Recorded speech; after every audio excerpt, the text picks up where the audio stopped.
السلام علیکم ورحمۃ اللہ وبرکاتہ۔ دوستو، آج میں آپ لوگوں کو ایک واقعہ سنانے جا رہا ہوں۔ یہ واقعہ بہت ہی اہم ہے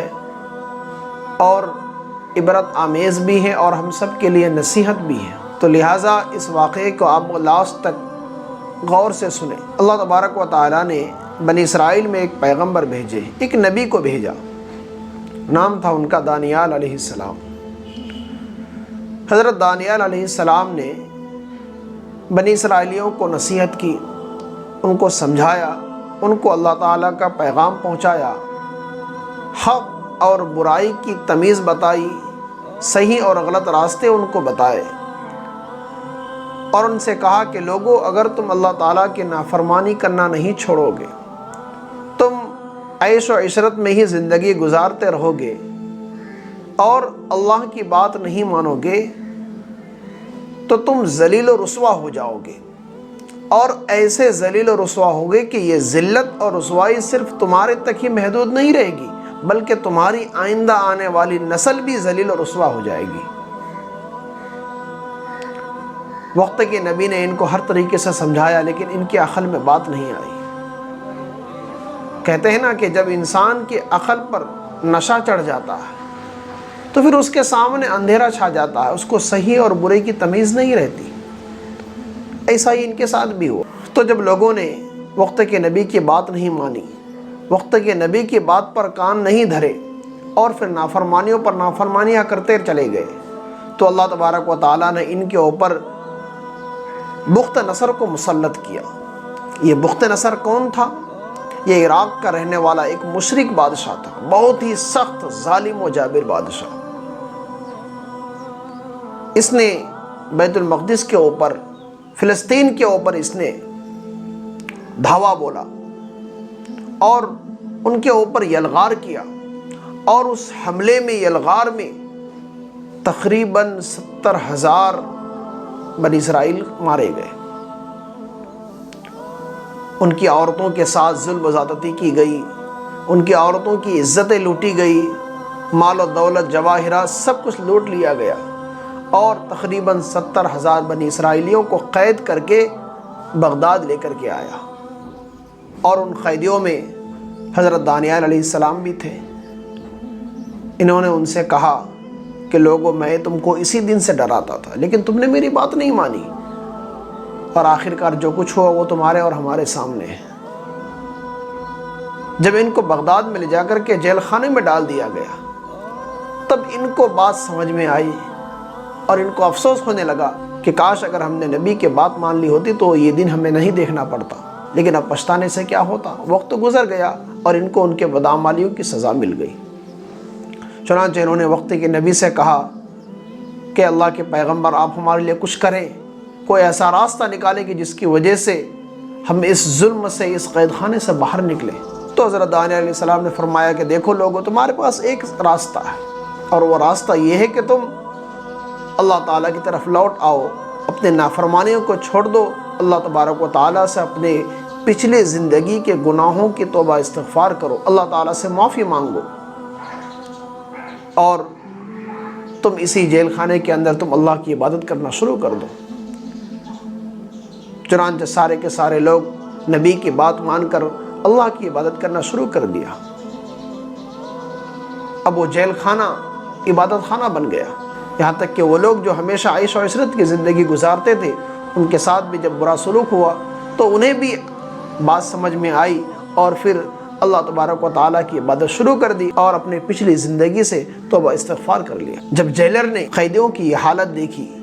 خصوصاً حضرت دانیال علیہ السلام کو دیکھا، تو متاثر ہوئے بغیر نہ رہ سکا کہ آج تک میں نے ایسا انسان کبھی نہیں دیکھا۔ اور ہوتے کیوں نہیں، وہ تو اللہ کے پیغمبر تھے، گناہوں سے معصوم بندے تھے، وہ ان کے چہرے پر اللہ کا نور تھا۔ تو جیلر بھی آہستہ آہستہ حضرت دانیال علیہ السلام سے متاثر ہونے لگا اور ان سے محبت ہونے لگی ان کو۔ چنانچہ وقت گزرتا گیا، اور ایک زمانے کے بعد بخت نصر نے ایک پریشان کن خواب دیکھا، بہت ہی بھیانک خواب دیکھا۔ خواب اس طرح تھا کہ وہ خواب میں ایک دم ڈر گیا، آج تک بھی کبھی ایسا خواب اس نے نہیں دیکھا تھا۔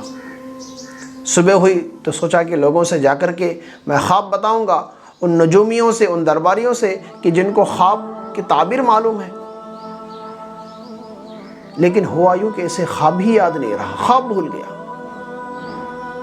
ایک تو اس نے ڈراؤنا خواب دیکھا، اور دوسرا یہ کہ اسے خواب ہی یاد نہیں۔ چنانچہ اس نے صبح کے وقت دربار لگایا، دربار کے اندر بڑے بڑے وزراء آئے، اور وہ نجومی جو غیب کی خبر کے دعوے دار تھے کہ ہمیں غیب کا علم ہے، چنانچہ ان نجومیوں سے کہا کہ مجھے میرے خواب کی تعبیر بتاؤ۔ نجومیوں نے کہا کہ خواب کیا ہے؟ بادشاہ نے کہا خواب تو مجھے یاد نہیں۔ نجومیوں نے کہا جب خواب یاد ہی نہیں تو پھر ہم تعبیر کس چیز کی بتائیں؟ پہلے آپ خواب بتائیں پھر ہم اس کی تعبیر بتائیں۔ جب آپ کو خواب ہی یاد نہیں تو ہم تعبیر نہیں بتا سکتے۔ بادشاہ غصے میں آ گیا اور کہنے لگا تم جو اپنے آپ کو غیب کے دعوے دار سمجھتے ہو کہ تم کو غیب کا علم ہے، پھر کیوں مجھے میرے خواب کیوں نہیں بتا سکتے تم؟ اور یاد رکھو اگر 3 دن کے اندر اندر تم نے مجھے میرے خواب اور خواب کی تعبیر نہیں بتایا تو میں تم سب کو قتل کر دوں گا۔ سارے درباری، سارے نجومی پریشان ہو گئے، کرے تو کیا کرے، سب کو اپنی جان کی فکر ہو گئی۔ اور بادشاہ کے اس خواب کا آہستہ آہستہ چرچا ہونے لگا، اور ہوتے ہوتے بادشاہ کے خواب کا علم حضرت دانیال علیہ السلام کو بھی ہو گیا۔ حضرت دانیال علیہ السلام نے جیلر کو بلایا اور اس سے کہا کہ تم بادشاہ کے پاس جاؤ اور جا کر کے میرے بارے میں کہو کہ میں خواب کی تعبیر جانتا ہوں اور تمہارے خواب کو بھی جانتا ہوں۔ جیلر تو پہلے ہی حضرت دانیال علیہ السلام سے متاثر تھا۔ وہ کہنے لگا یقیناً مجھے معلوم تھا کہ اگر کوئی بادشاہ کا خواب بتا سکتا ہے تو وہ صرف آپ ہی بتا سکتے ہیں، آپ کے علاوہ کوئی نہیں بتا سکتا۔ پیغمبر نے کہا کہ تم جاؤ بادشاہ سے میرے بارے میں کہو، اور یاد رکھو اس میں تمہارے لیے بھی بھلائی ہے، میرے لیے بھی بھلائی ہے۔ تمہارے لیے خیر اور بھلائی تو یہ ہے کہ تمہارا پروموشن ہو جائے گا، تمہاری ترقی ہو جائے گی، تو بادشاہ تمہیں انعام و اکرام سے نوازے گا۔ اور میرے لیے بھلائی اور فائدہ یہ ہوگا کہ بادشاہ مجھے رہا کر دے گا، جیل خانے سے مجھے باہر نکال دے گا۔ چنانچہ تم بادشاہ کے پاس جاؤ اور میرے بارے میں بتاؤ۔ جیلر بادشاہ کے پاس آیا اور آ کر کہنے لگا کہ بادشاہ سلامت، ہمارے قیدیوں میں سے ایک قیدی ایسا ہے جو آپ کا خواب جانتا ہے اور اس کی تعبیر بھی جانتا ہے۔ بادشاہ نے بغیر تاخیر کے فوراً کہا جیل خانے سے باہر نکالو اور اچھے کپڑے پہنا کر میرے پاس لے کر کے آؤ۔ جیلر حضرت دانیال علیہ السلام کے پاس آ کر کے ان کو قید سے باہر نکالا اور ان کو شاہی لباس پہنا کر کے بادشاہ کے دربار میں پیش کیا۔ جیسے ہی یہ بادشاہ کے دربار میں آئے سارے لوگوں کی جان میں جان آ گئی، کیونکہ نجومیوں کو اپنی جان کی فکر تھی۔ اگر 3 دن کے اندر ان کو خواب کا علم نہیں ہوتا تو ان سب کو مار دیا جاتا۔ چنانچہ وہ لوگ بھی خوش ہوئے۔ جب یہ بادشاہ کے دربار میں گئے تو بادشاہ کو اسلامی روایات کے مطابق ان کو سلام کیا، اور پھر بادشاہ نے مجلس برخاست کر دی، سب کو بھگا دیا وہاں سے، اور کہا کہ صرف میرے پاس جیلر اور یہ قیدی رہے گا۔ چنانچہ جب سارے کے سارے لوگ چلے گئے تو بادشاہ نے جیلر سے کہا دیکھو اگر اس نے میرے خواب کو صحیح سے بتا دیا تو ٹھیک ہے، اس میں تمہارے لیے بھلائی ہے، اور اگر اس نے خواب نہ بتا سکا تو سب سے پہلے میں تجھے قتل کروں گا اور پھر اس کے بعد اس سے نمٹوں گا۔ اس کے بعد بادشاہ نے حضرت دانیال علیہ السلام سے کہا کہ دیکھو ہمارے دربار میں آنے کا اصول اور قاعدہ یہ ہے کہ جو بھی ہمارے دربار میں آتا ہے وہ سلام کرتا ہے اور پھر ہمارے سامنے سجدہ کرتا ہے، لیکن تم نے سلام تو کیا، سجدہ نہیں کیا، آخر کیوں؟ تو حضرت دانیال علیہ السلام نے فرمایا کہ دیکھو سجدہ نہ کرنے میں میرے لیے بھی فائدہ ہے اور تمہارے لیے بھی فائدہ ہے۔ میرے لیے فائدہ تو یہ ہے کہ اگر میں تمہیں سجدہ کرتا تو خواب کا وہ علم جو اللہ تعالیٰ نے مجھے دیا ہے تمہیں سجدہ کرنے سے اللہ تعالیٰ میرے ذہن سے، میرے دماغ سے اس خواب کو بھلا دیتا، تو پھر میں تمہیں خواب نہیں بتا سکتا، اور پھر جب میں تمہیں خواب نہیں بتا سکتا تو پھر تمہاری پریشانی بھی دور نہیں ہوتی۔ تم مشکل کے اندر پھنسے کے پھنسے رہ جاتے، تو آپ کو سجدہ نہ کرنے میں ہم دونوں کے لیے فائدہ ہے۔ چنانچہ بادشاہ نے حضرت دانیال علیہ السلام سے کہا چلو مجھے میرے خواب بتاؤ۔ تو حضرت دانیال علیہ السلام نے فرمایا کہ بادشاہ سلامت، آپ نے جو خواب دیکھا ہے کہ خواب کے اندر آپ نے ایک بہت بڑی مورتی دیکھی ہے جو مشرق سے مغرب تک اور شمال سے جنوب تک پھیلا ہوا، یعنی بہت بڑا عالیشان ایک مورتی دیکھا ہے آپ نے، اور وہ اتنا لمبا ہے، اتنا چوڑا ہے کہ اس کا سر آسمان میں ہے اور اس کے پاؤں زمین میں ہے۔ جب نبی نے یہ بات کہی، یہ خواب بتایا، تو بادشاہ ایک دم خوش ہو گیا، ارے میں نے تو یہی تو خواب دیکھا تھا، بالکل تم نے سچ کہا، یہی خواب میں نے دیکھا تھا۔ حضرت دانیال علیہ السلام نے فرمایا ابھی ٹھہرو، آپ نے جو مورتی دیکھا ہے خواب کے اندر، اس کا سر سونے کا ہے اور اس کا سینہ چاندی کا ہے، اس کا پیٹ پیتل کا ہے اور اس کے ران تانبے کے ہیں اور اس کے پاؤں مٹی کے ہیں، اور تم اس مورتی کو حیرت کے ساتھ تعجب سے دیکھ رہے ہو، دیکھے جا رہے ہو کہ اتنے میں اوپر سے ایک بہت بڑا پتھر اس مورتی کے اوپر گرا اور اس پتھر نے اس مورتی کو منٹوں میں چکنا چور کر دیا، اور اب اس کے بعد نہ تو اس کے اندر سونے کا چمک رہا، نہ چاندی کی چمک رہی، نہ تانبا اور نہ پیتل اور نہ مٹی کو کچھ آثار باقی رہے، بلکہ وہ سب مل کر کے ہر ایک کی تھوڑی تھوڑی چمک باقی رہ گئی، اور وہ پتھر جس نے اس مورتی کو چکنا چور کیا تھا وہ پھیلنے لگا، اور پھیلتے پھیلتے پھیلتے اتنا پھیل گیا کہ پوری کائنات کے اندر چھا گیا۔ جب بادشاہ نے اس طرح کے خواب سنا تو اور زیادہ خوش ہو گیا کہ سچ مچ تم نے میرے خواب کو بیان کرنے میں ذرہ برابر بھی جھوٹ سے کام نہیں لیا، نہ تو خواب کے اندر تم نے کچھ زیادتی کی اور نہ ہی خواب بیان کرنے میں کچھ کمی کی، بلکہ جیسا ہی میں نے خواب دیکھا تھا ویسا ہی تم نے ہو بہو میرے خواب کو بتایا۔ اچھا بتاؤ اس خواب کی تعبیر کیا ہے؟ تو پیغمبر نے کہا آپ کے خواب کی تعبیر یہ ہے کہ آپ نے خواب کے اندر جو سر دیکھا ہے مورتی کا اور وہ سونے کا ہے، اس سے مراد آپ کی قوم جو اس وقت پوری روئے زمین پر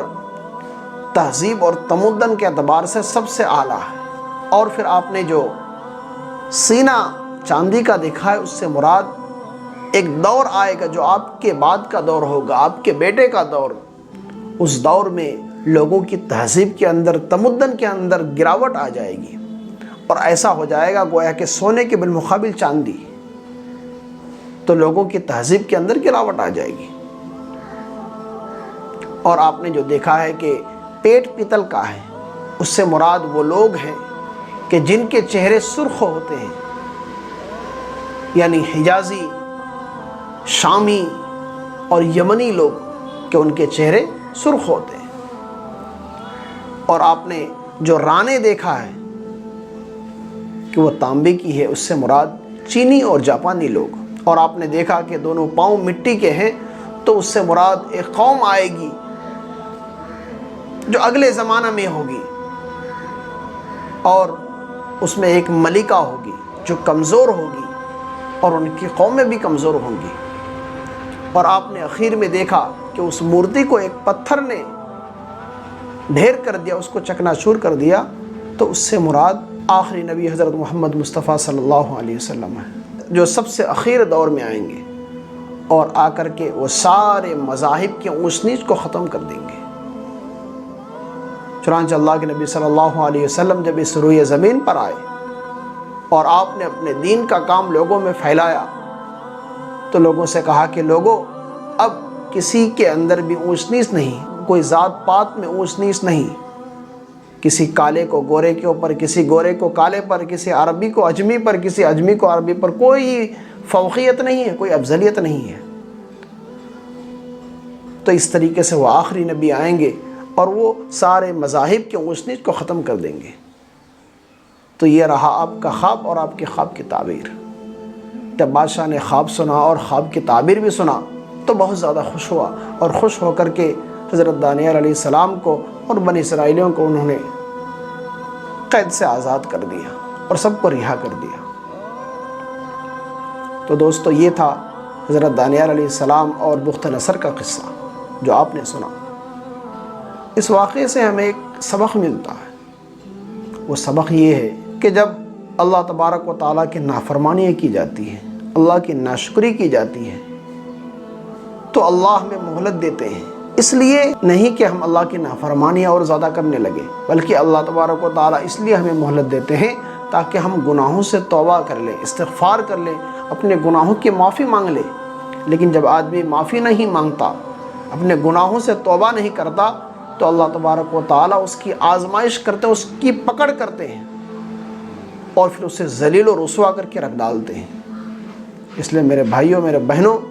آپ لوگوں سے گزارش ہے کہ گناہوں کی معافی مانگیں، توبہ استغفار کریں۔ السلام علیکم ورحمۃ اللہ وبرکاتہ۔